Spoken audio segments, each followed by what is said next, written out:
Buenas tardes, Adela. ¿Cómo va eso por ahí? Buenas tardes, Ismael. Bueno, hoy tenemos un día soleado, muy bonito, propio de fin de año.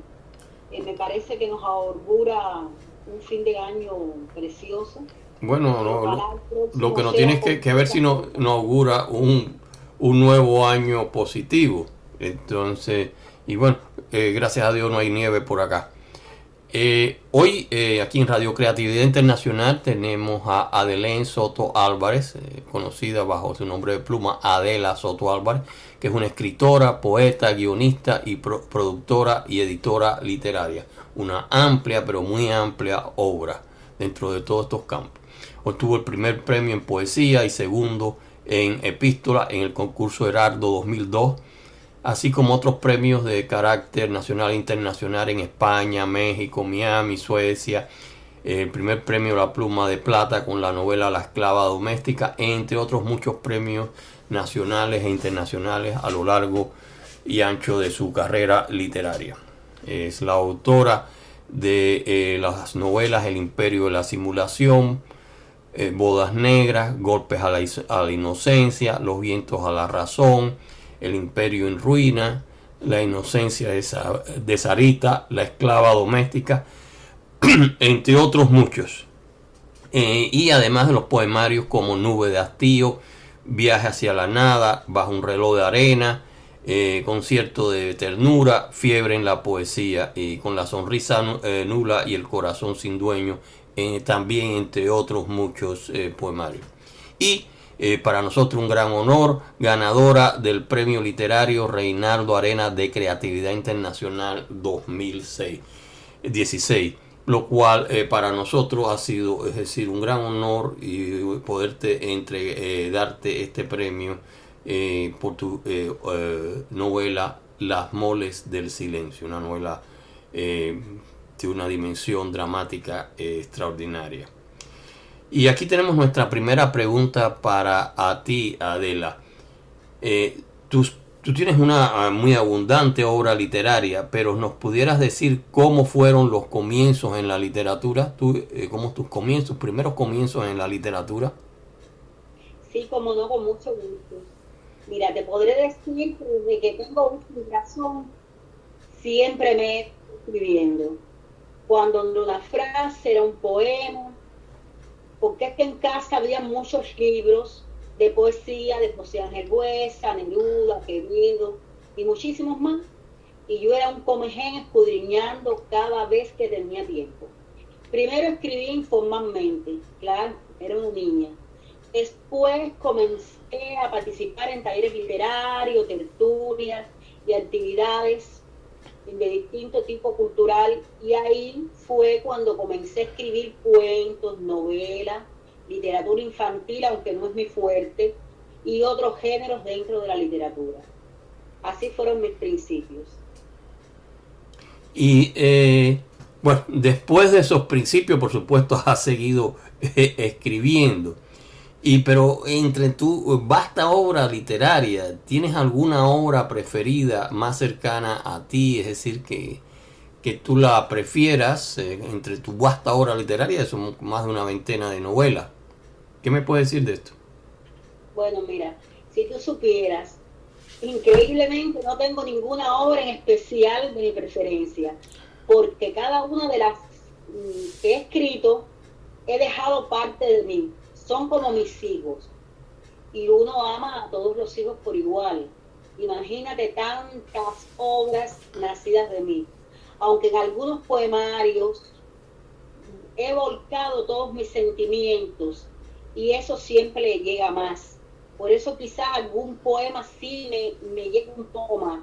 Pero lo que es las novelas, los cuentos, todo lo que es la narrativa, y entre ellas la literatura infantil, que he hecho algunas incursiones dentro de ella, siempre he dejado todo lo que tengo de sensibilidad, todo mi amor, todo el deseo de comunicarme con la humanidad, y bueno, siempre dejar ese pedacito de mí que me es muy importante que la gente conozca. Y bueno, entre la literatura actual, es decir, la literatura más reciente, ¿Cuáles son los escritores preferidos para ti? Hablando de la literatura actual. Buena pregunta. Mira, he leído muchísimo. Si te fuera a decir uno a uno, no terminaría nunca esta entrevista. Pero más o menos los más que me inspiraron han sido Gabriel García Márquez, Galeano, Pablo Coelho, Dulce María Loinás, Lezama, Borges, Bernes, Vargas Llosa, Ernest Hemingway, Víctor Hugo, Federico García Lorca, Eliseo Diego, en fin, un buen número de ellos he leído. Creo que no me ha quedado ninguno. Algunos de ellos tú los sientes como que han tenido más influencia en tu obra, tanto novelística o poemática. No influencia como tal, porque me parece, según me han dicho los críticos, mi obra es original, no tiene influencias de otros escritores. Pero a mí me gusta mucho Pablo Coelho, me encanta, me identifico mucho con todo lo que escribe. Me gusta Vargas Llosa, me gusta mucho Borges. Bueno, en fin, es que yo amo la literatura a tal extremo que todas las cosas, todo lo que escriben los escritores siempre me llega, siempre hay una palabra que tiene que ver conmigo. Y bueno, saltando de la literatura a algo que también es una rama del arte y que está cerca hoy en día, dentro del cine, ¿tienes algunos directores preferidos, algunas películas preferidas? Bueno, ya el cine es otra cosa. Yo te digo otra cosa porque no es solo el director que hace buena la trama, ni nada por el estilo. Ahí cuenta el contenido, la producción, los exteriores, los actores, el guionista, en fin, es un poquito más complejo. Pero sí te puedo mencionar algunos que me gustan. Por ejemplo, Steven Spielberg me gusta. Todas las películas de él son fantásticas. Sí. Alfredo Hitchcock, Coppola, Federico Fellini, Pedro Almodóvar, me gusta Charles Chaplin, me gusta como director, me gustan las películas que ha hecho, y bueno, me identifico, a pesar de que era un cine mudo, me identifico mucho con las cosas, tienen mucha filosofía. Me gustan las películas de Mel Gibson, me gusta él como actor y me gusta como director. Bernardo Bertolucci, Guillermo del Toro, he visto películas de él que me han gustado. Muchos de ellos, yo soy amante a la película de acción y a la película que tenga un drama que me enganche, pero un drama que me tenga todo el tiempo frente a la pantalla. Bueno, tú sabes que decir muchos más, pero son demasiados.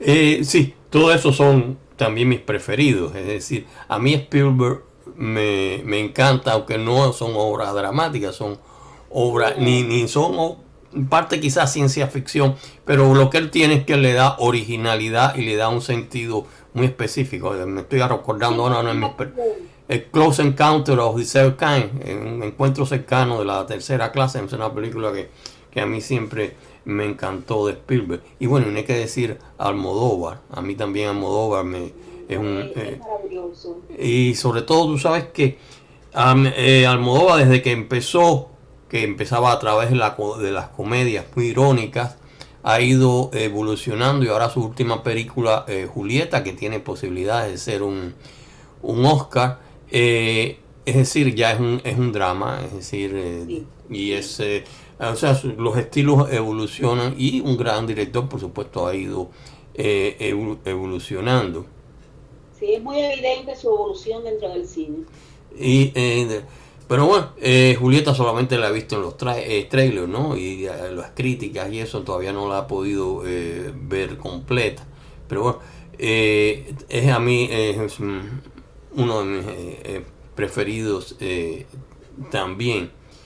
Y claro, bueno, la literatura y el cine hoy en día muchas veces se unen.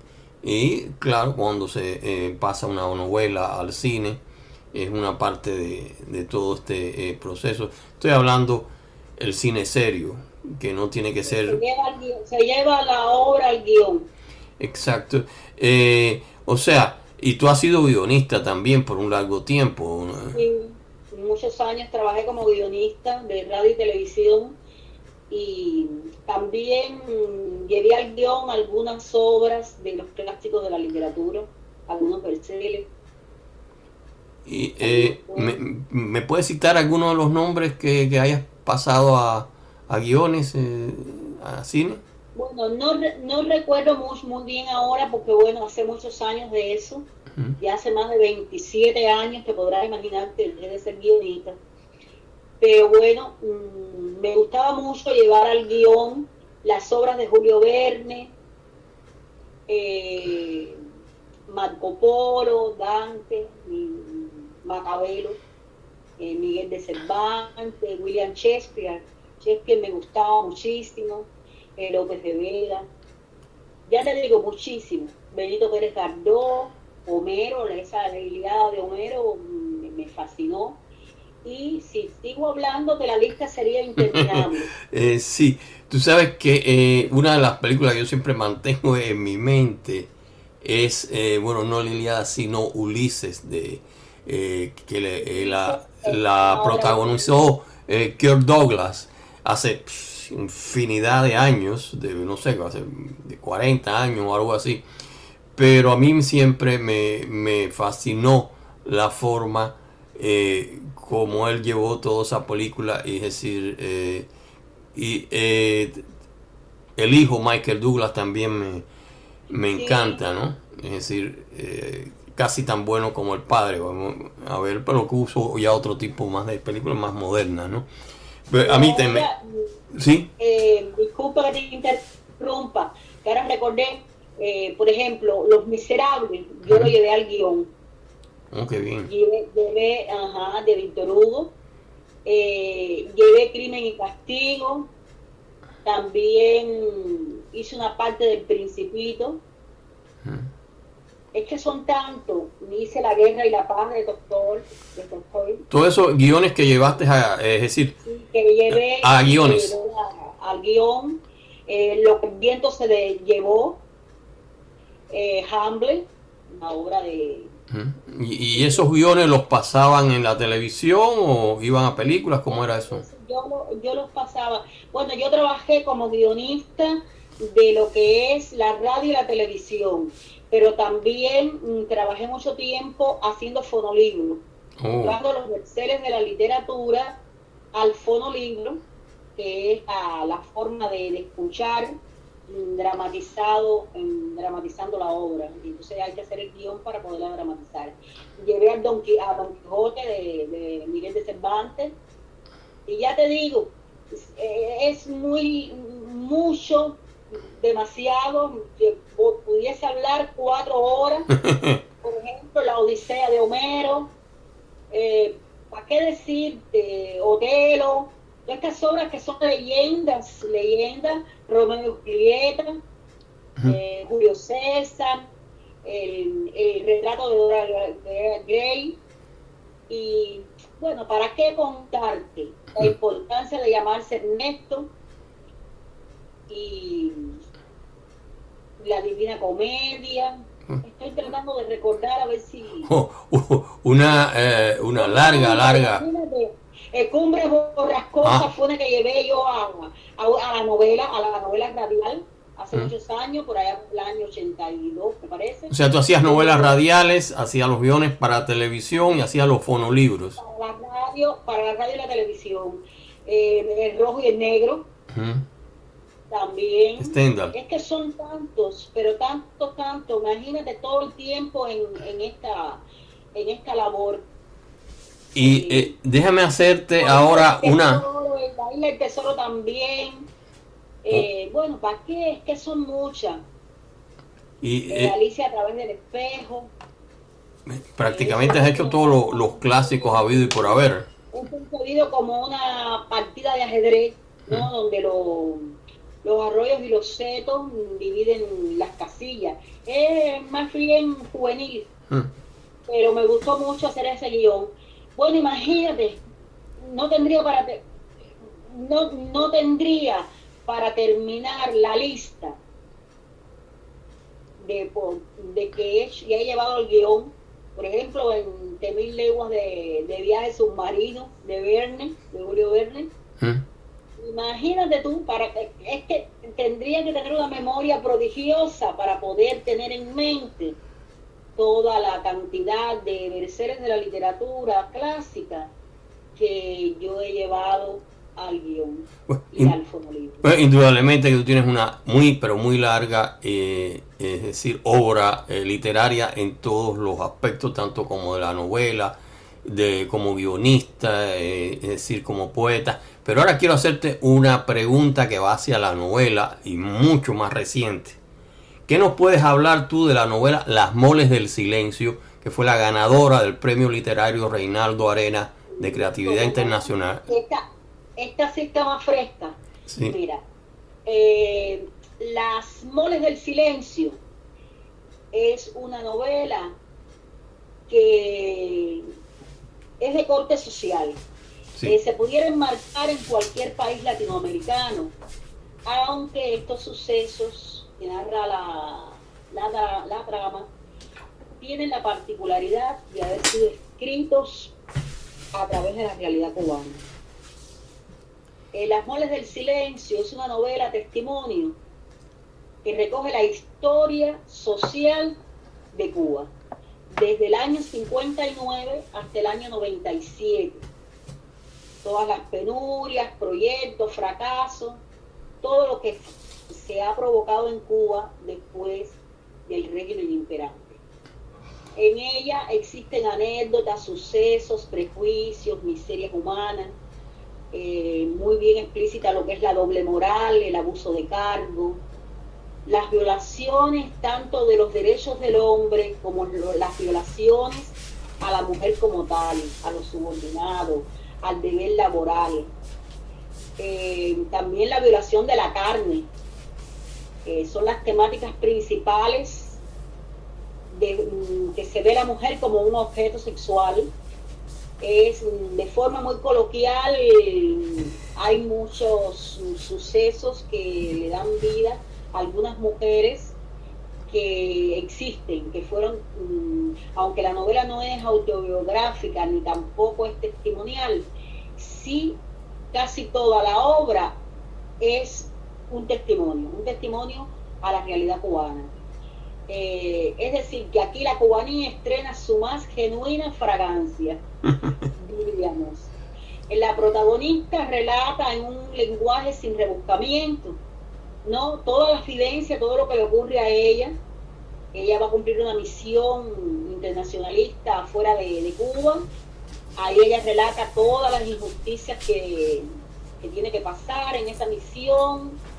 Ella la cumple en África, los acosos sexuales de que fue víctima y sometida tanto en la misión como los rigores del espíritu dentro de los servicios psiquiátricos, porque ella se enferma de los nervios y la regresan a Cuba sin la misión terminada, y entonces ahí ella choca con la falta de ética profesional y las carencias materiales, entre otras privaciones, que existen desgraciadamente dentro de la salud pública, en este caso psiquiátrica.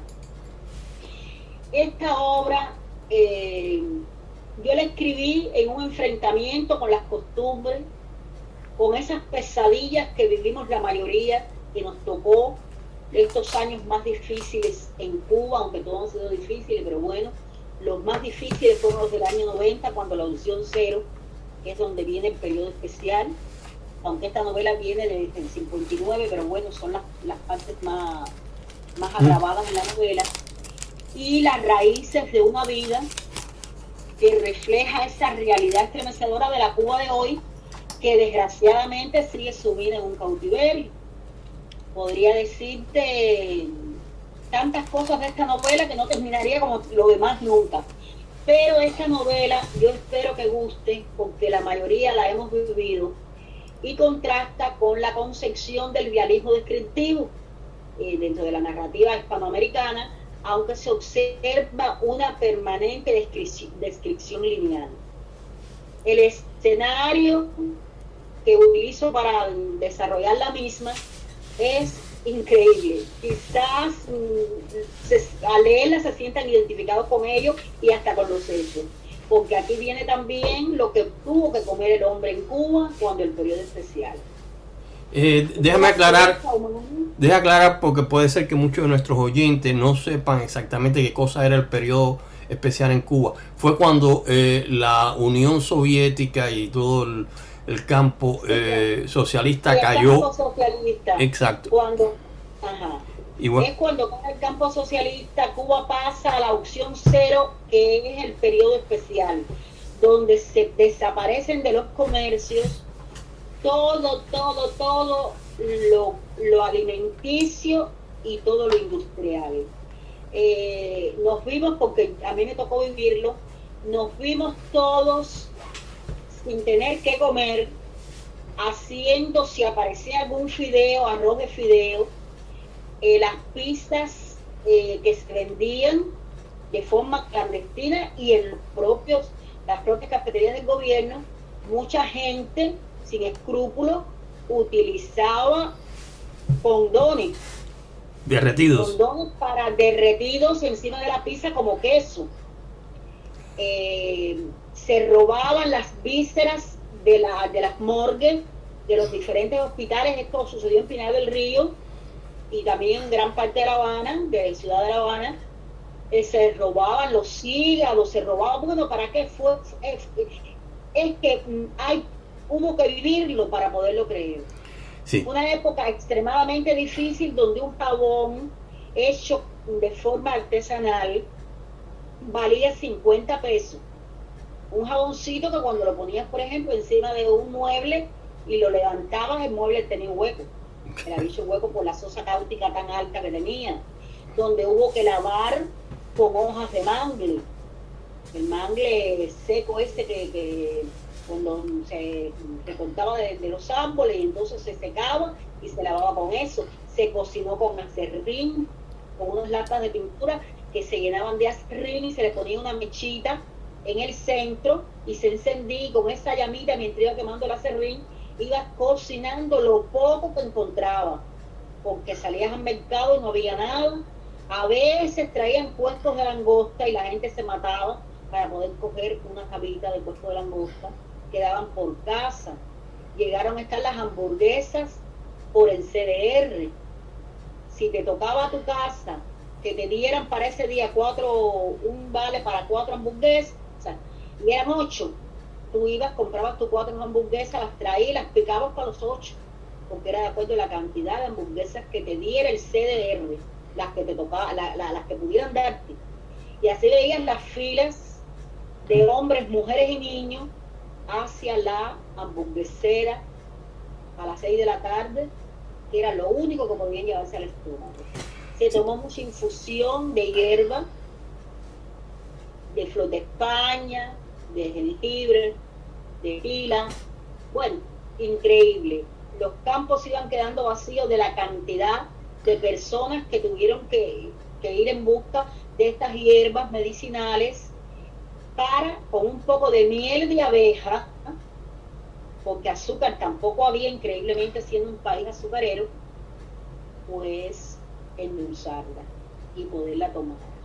Y hacía, por ejemplo, un bullón de, por ejemplo, como si fuera una cardosa, con un ajo, con la matita del ajo así, que uno lo sembraba en unos vasitos que eran antes de yogur, y entonces salía el ajito y ese ajito lo machacabas, lo echabas en la caldera y entonces hacías un topón de ajo, pero el ajo era un ajo. Y entonces le echabas alguna galleta que venía de Compo San Juan, o por ejemplo, tenías que comprar un hogar de pan hablando con el panadero, o el panadero tratando de llevársela. Bueno, para qué decirte, el robo fue terrible. un pomito de benadrilina con un poquito de aceite, que lo vendían en 10 o 15 pesos moneda nacional. Con eso podías en una sartén y con un poco de harina de pan también comprada por la bolsa negra, poquitos, ¿no? Le echabas un poco de agua y la ponías a la candela y hacías como si fuese una pizza casera. Y este es el periodo en que se desarrolla las moles del silencio. Exactamente. En ese año, que es precisamente donde yo comienzo a observar detenidamente la situación que estaba enfrentando mi país, y no quería que eso quedara por alto, que eso algún día, por eso yo le dedico esta novela a los que se han ido inevitablemente, a los que vendrán cuando ya yo no esté para contarles, y a los que están pero no ven ni quieren ver. Indudablemente es una realidad que muchísima gente no conoce. Es decir, era un país que era mantenido por la Unión Soviética y el campo socialista en medio de la Guerra Fría. Al caer ese campo, pues se cesaron de enviar esos miles de millones de dólares en ayuda, y desapareció todo. Desapareció todo. Desapareció de la noche a la mañana, y dijeron un buen día que todo había pasado a la reserva del comandante. Y el pueblo lo aceptó, sí. Todo el mundo, hoy veías una persona con su peso normal, y cuando lo veías a los 3 o 4 días ya era un cadáver, o te enterabas que había muerto. Ahí es donde se desarrolla también la enfermedad esta de la polineuropatía y la retinopatía. La gente se quedaban ciegas por falta de vitamina, se quedaban inválidos. Bueno, ¿para qué decirte? Los muertos fueron muchísimos. Por eso es que yo te decía que son escenarios increíbles, que imagínate tú, son algo crudo. Quizás piensen que esa crudeza no es real y no es ficticia. La crudeza que existe en esta novela, en esta trama, es el rostro más real de lo que se vivió en Cuba, también incluyéndole todo lo que es la ofuscación, la paranoia, el miedo que no dejaba de invadir cada pedazo de la tierra cubana y de sus habitantes. Es decir, que es una mezcla de necesidades tanto físicas como alimenticias, espirituales. Es el compendio de, yo diría que peor que las mazmorras de Hitler. Sí, indudablemente mucha gente no conoce esta realidad, pero lo mejor de tu novela es que está escrita sin altisonancia, sin, es decir, trasfondo, es decir, simplemente relata esa realidad desde el punto de vista de esta joven y de todo lo que vicisitudes, tanto no solo en la parte de, es decir, física de comidas y es decir, falta de todo, sino los abusos que ella sufre sexualmente. Es decir, es el conjunto de toda esa época. Pero como se nos está acabando el tiempo, quisiera hacerte una pregunta antes. Adeline, ¿cuáles son tus planes literarios para el futuro? Ay, bueno, dime tú. Mira, como todo escritor, tú sabes que los planes nunca terminan. Terminas una novela ahora, un poemario, y ya está la musa ahí de visita, tratando ya de volverte a poner a escribir. Es decir, que y como para mí escribir es un gran desahogo espiritual, y créeme, lo necesito para poderme sentir bien, despejada. Cuando no escribo me parece que me falta algo. En estos momentos estoy escribiendo la novela A la deriva, que es una novela también de corte social, Los fantasmas de la soledad, o novela también más o menos un corte más romántico, pero también tocando la temática actual. Ya te digo que se puede desarrollar en cualquier lugar de América Latina. Y el poemario Los rincones de mi vida, que en poesía estoy tratando de hurgar en esos rincones para ir sacando todo lo que fue, lo que es y lo que no fue y lo que podrá ser, y dejarlo plasmado en ese libro, para el día que yo me vaya, por lo menos, me conozcan un poco más a fondo. Pero tengo que ir poco a poco porque no es fácil hacer tantas cosas a la vez. Y lo otro que tengo en proyectos es llegar a escribir un versel y que la gente me lea, me conozca mi interioridad, mis rincones, mi realismo, a veces atroz y otras fantástico. Pero yo pienso que les va a servir de guía para enfrentar los avatares que en todo tiempo existen. Me parece que tus planes futuros son magníficos, de acuerdo a toda tu larga y brillante obra. Adelaine, ha sido un gran placer haber podido hablar contigo sobre todos estos temas de tu obra literaria, y te agradecemos, es decir, mucho es decir, tu presencia aquí para la Radio Creatividad Internacional. Te agradecemos también tu colaboración por el envío de esa novela tan extraordinaria y fantástica que es Las Moles del Silencio. Esperamos que ya para enero próximo poderla presentar en Coral Gables.